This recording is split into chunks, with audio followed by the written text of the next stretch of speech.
Привет, дорогие друзья, снова с вами Зомбирус. Наконец-то этот момент настал. Наконец-то анонсировали Battlefield 2042. И наконец-то я могу об этом говорить. Фух. Но прежде чем мы начнем, хочу поблагодарить компанию Electronic Arts и программу Game Changer за приглашение на закрытую презентацию Battlefield 2042.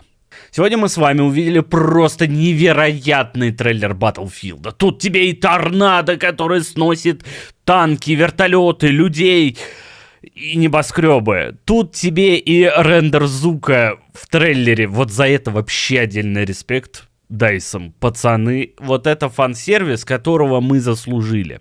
А в этом видео я вам расскажу, что же было на закрытой презентации. Как вы понимаете, блогерам по Battlefield показали чуть-чуть побольше и рассказали просто тонну информации о геймплее новой части. И сегодня я этой информацией с вами поделюсь.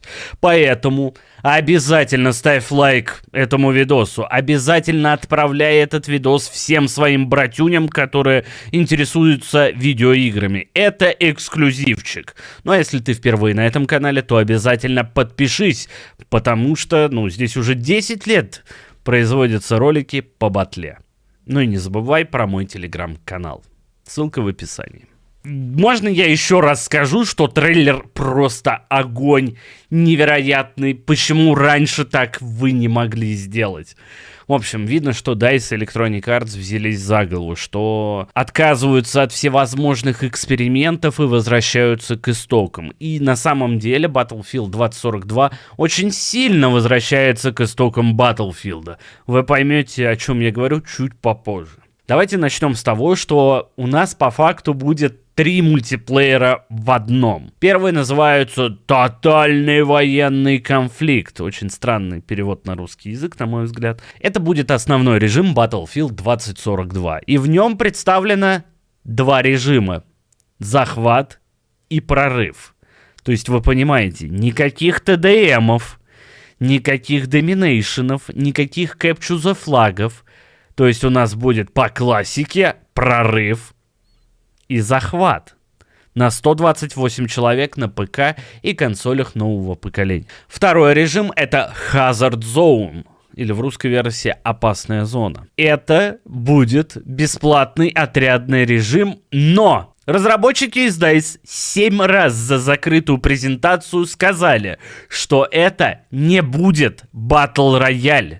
Никакого Battle Royale в батле 2042 не будет. И слава богу. Мы получим нормальный мультиплеер, пацаны. Ну а третий режим делает Винсент Зампелло и DICE LA. И по словам Electronic Arts и сотрудников DICE, он будет ориентирован на олдов серии Battlefield. Некое любовное послание от DICE LA. Первые подробности об этом режиме появятся на EA Play 2021 года, 22 июля. В общем, будем ждать, и мне интересно, а вдруг это будет ремастер Bad Company? Блин, дайте ремастер Bad Company, пожалуйста. В рамках мультиплеера батлы 2042 это будет лучшее, что происходило с батлой. Ну и давайте начнем с режима захват и прорыв. Если вы думаете, что они просто завезли 2 режима из пятерки там и копейки, то нет, вы ошибаетесь. У нас режим захват и прорыв очень сильно изменились. Ну, давайте возьмем за основу захват.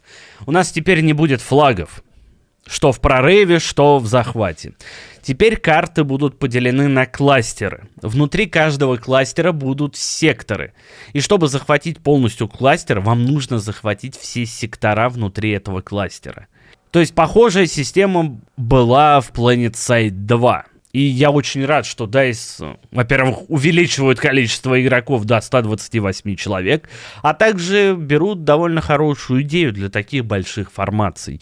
Потому что 128 человек с захватом одного флага — это не очень приятная ситуация. Им надо как-то разограничивать игроков.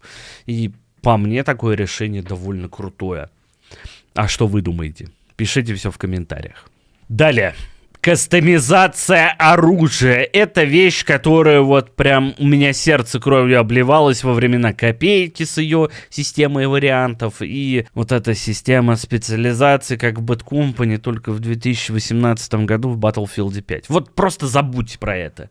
Систему кастомизации оружия они сделали очень похожей на Crysis 1. Да-да, именно то самое, что во время катки вы можете менять модули на своем оружии. На закрытой презентации нам показывали какой-то пример с вектором, и там как бы на вектор можно было поставить дульные насадки, прицелы, разные магазины, стволы, и это очень круто. То есть интересно, как это будет играться, как будет сделан баланс, но в любом случае у нас возвращается полноценная кастомизация оружия, чего в серии не было 8 лет. Для меня Battlefield 2042 с каждым просто пунктом становится идеальной игрой.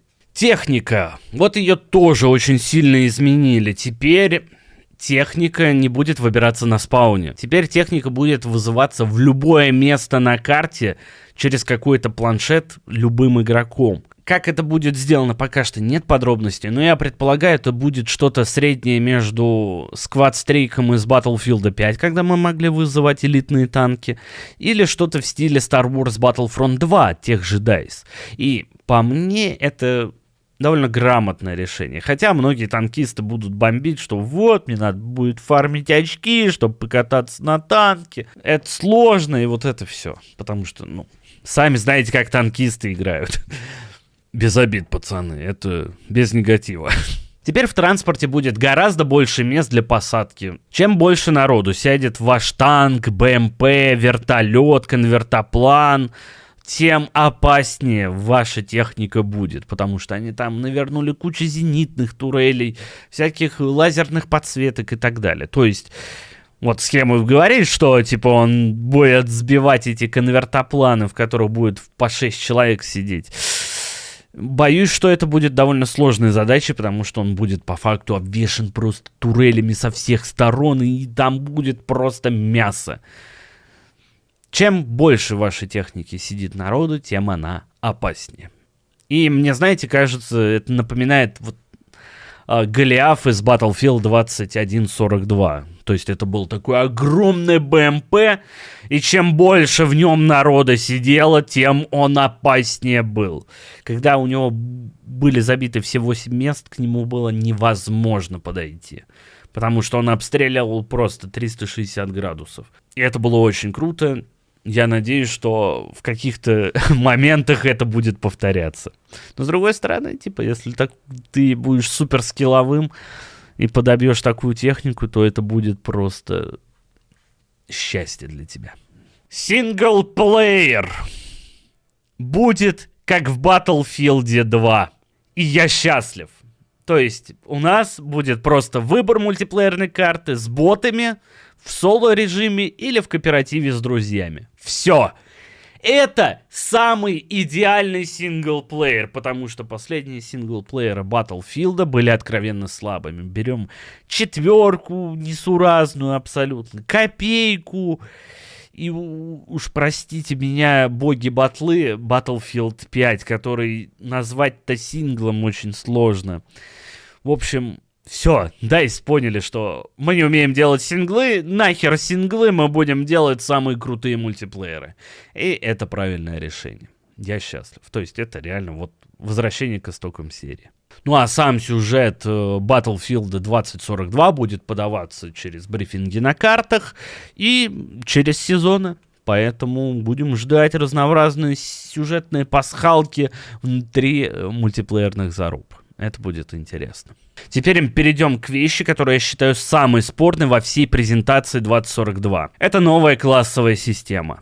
DICE ее назвали системой специалистов. И если у вас в голове сейчас ассоциация с Блобсом 4, то да, это именно то самое. Классовая система типа выглядит так. У нас есть инженер, штурмовик, рекон и боец поддержки. Каждый из этих 4 уникальный персонаж с уникальной способностью. А оружие, вторичку, гранаты и даже ракетницы вы можете брать любые на любом классе. Единственное, что у каждого класса и у каждого специалиста будет своя способность. На релизе у нас будет 10 специалистов, но нам пока что известно 4 и засветили 5-го. 5-й это как раз-таки тот самый чувак с костюмом крыло. Это будет специалист. Как его зовут и какой у него перк будет, пока что неизвестно.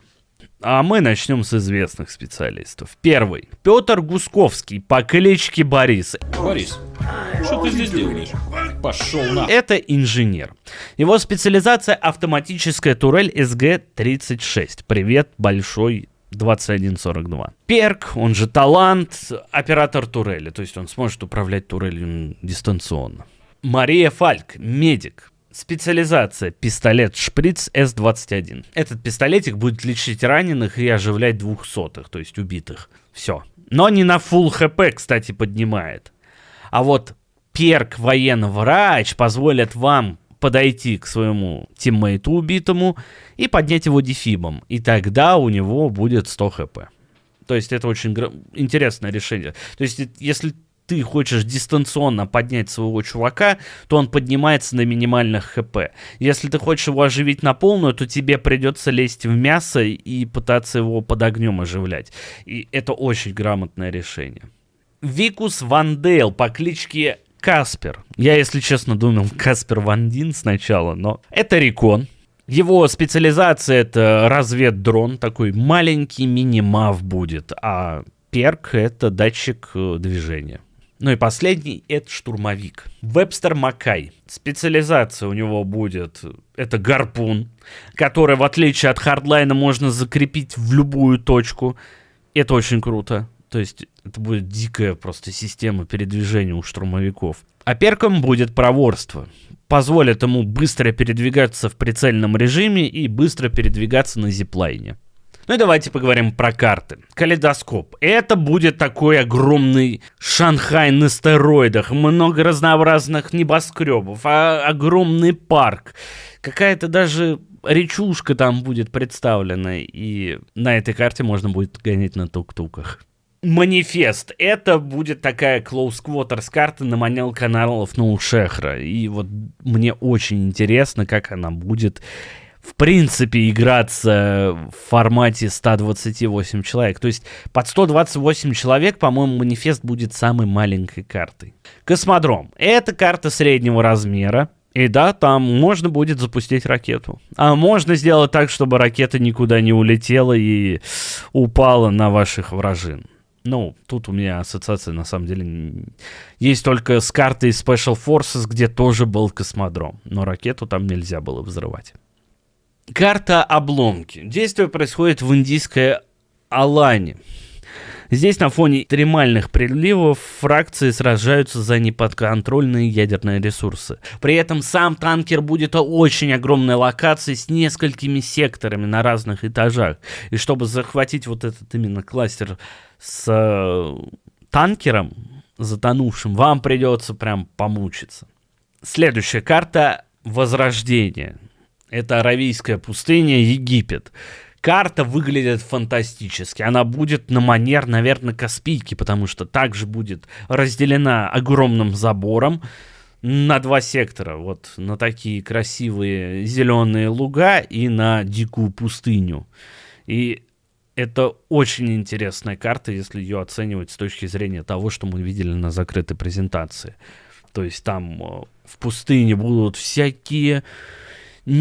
Она, знаете, чем-то напоминает что-то среднее между сателлайтом и, наверное, первой парой, которая в скалах Синайской пустыни из Battlefield 1.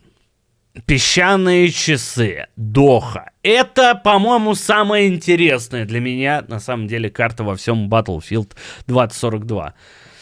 Да, у нас будет Доха. У нас будет доступна как городская часть с небоскребами, так и стадион, и пространство между этим всем. И стадион — это будет огромный кластер с кучей точек, которые надо будет захватить, чтобы полностью захватить этот стадион. И я думаю, в этом стадионе будут самые дикие пехотные зарубы. Ну, и там будут, конечно, эти городские широкие улицы между небоскребами. Я просто не представляю, как там классно будет это все играться. С техникой, с вертолетами, с самолетами, с танками. Вот я больше всего жду именно эту карту, чтобы ее попробовать. И это будет самая большая карта в Battlefield 2042. На самом деле что-то напоминает из дополнения Final Stand, по-моему, Белую мглу частями, где-то Домованду. То есть это будет огромная такая карта с кучей разнообразных кластеров, с огромными пространствами. Но я бы не сказал, что это какая-то прям дико открытая карта, как какая-нибудь Хамада, которая являлась самой большой в Battlefield 5. И к этой карте каких-то претензий у меня пока что нет, потому что там довольно много укрытий, есть какие-то зоны интересные, типа вот этой радиовышки с круглым шаром, которая вот прям... Ты такой Домованда на стероидах. Но есть места, которые похожи на карту Белая мгла. Ну вот, мы поговорили о картах. Теперь по технике. Техники много было замечено на закрытой презентации. Нам отдельно показывали футажики с техникой. Что там будет? F-35, Су-57, К-52. Я, по-моему, где-то в каком-то кадре видел Ми-24, но я не уверен. Оспри. Непонятный Абрамс с башни от Меркавы. И в трейлере, который мы сегодня видели, можно заметить армату. Поэтому у нас будет армата. Наконец-то закончилось вот это господство Т-90 в Battlefield. Ну, а в качестве вертолета у американцев будет Apache. Теперь еще несколько информации по поводу, что же нас ждет дальше. Дальше будет закрытый альфа-тест, который, к сожалению, будет под НДА, о нем нельзя будет рассказывать, его нельзя будет показывать, если вам случайно вышлют ключик. Это очень грустно и печально. Но на EA Play 22 июля нам покажут третий режим, который от Dice LA и Винсента Зампелла, который ориентирован на ветеранов серии Battlefield. Это будет очень интересно узнать. Перед выходом Battlefield 2042 мы узнаем первые подробности о режиме Hazard Zone, который не является Battle Royale. Ну и потом будет, конечно же, открытая бета. Опять же, перед релизом Battlefield 2042. Теперь немножко про лайв-сервис. В общем, весь геймплейный контент, то есть новая техника, новое оружие, новые специалисты, новые карты, это все будет бесплатно. У нас будет 2 Battle Pass'а с визуальным контентом. Один бесплатный, а второй премиум Battle Pass. В первый год существования Battlefield 2042 у нас будет 4 сезона. В рамках этих сезонов нам добавят 4 новых специалистов, новые карты, новые пушки и так далее. Ну а за предзаказ вы получите старый добрый нож для резки бумаги ACB-90, чармик с динозавриком, о боже, да, и возвращают даже старые пасхалочки. Получите какую-то плей-карту для вашего профиля, но самое главное, за предзаказ вы получаете доступ к открытой бете Battlefield 2042. Чем будут отличаться издания? В стандартном издании будет просто игра. В издании Gold Edition у нас будет все Battle Pass'ы платные первого года. У нас будет Cross-Gen Bundle, то есть если вы покупаете Gold Edition Battlefield 2042, то у вас будет как Past-Gen версия, так и Next-Gen версия, если вы играете на консолях. Ну и, конечно, у вас будет ранний доступ к игре. Если вы покупаете Ultimate Edition, к этому вам добавляется какой-то пафосный скинчик и саундтрек с артбуком цифровым. А также сразу на релизе игра будет доступна по подписке EA Play Pro. А значит, что вполне возможно она будет доступна по подписке Ultimate Xbox Game Pass. Но думаю, на этом все, дорогие друзья. Надеюсь, вам понравилось это видео. Не забывайте ставить лайки, делать репост этого видео. Увидимся с вами на поле боя. Всем удачи. Всем пока.